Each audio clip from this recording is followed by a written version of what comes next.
This week, News Channel 5 and our parent company, EW Scripps, is partnering with the News Literacy Project to bring you reports of how to spot misinformation. Tonight, we're taking you behind the lens with News Channel 5 Investigates to show you their painstaking fact-finding process and their mission to find the truth, even when they hit roadblocks. Here at News Channel 5, the Investigates team morning meeting looks a lot different these days. I'm just now starting to dive into the documents. They're held via Zoom. We're doing an interview today. It was a meeting like this early in the pandemic when Ben discussed growing concerns workers had about their safety. We were getting all kinds of calls and emails from workers who were still on the job and worried about their safety. News Channel 5 Investigates made a request under the Public Records Act to obtain a list of complaints the state had received from workers. Ben sorted through more than 150 in just the first weeks of the pandemic. This is a list of worker complaints filed through April 6th. Even though the state redacted company names, it shows many workers feel employers are either unprepared for the virus or unconcerned for their safety. This is when distinctions were being made about who was essential and therefore had to work in person.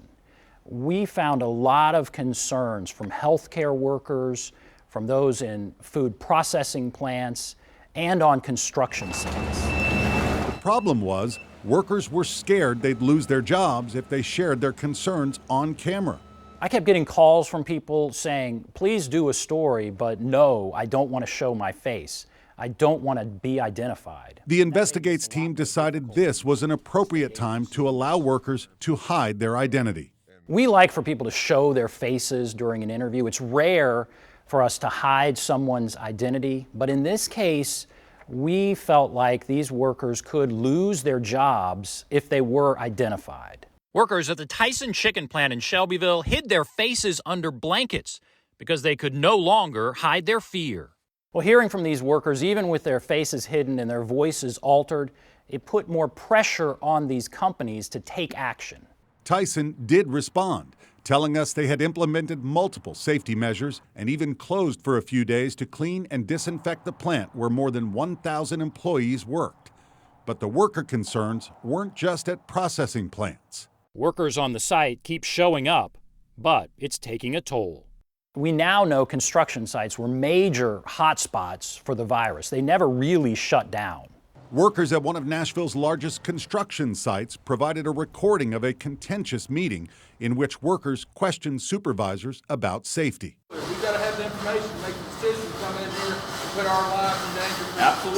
Absolutely. And the decision made going forward is to be completely transparent. We confirmed the authenticity of the recording with the company, which provided a statement about how it was improving worker safety.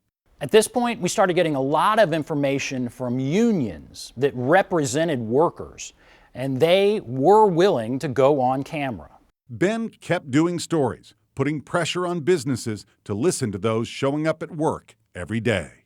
The virus was new, and many employers, they were doing the best they could. But workers, they were genuinely concerned, and they needed a place to speak out. And that's why we're here, to tell their stories. And earlier tonight, Ben and our chief investigative reporter Phil Williams took your questions about their process on Open Line. If you missed it, you can see it right now on our Facebook page or just search for News Channel 5 on your favorite streaming app.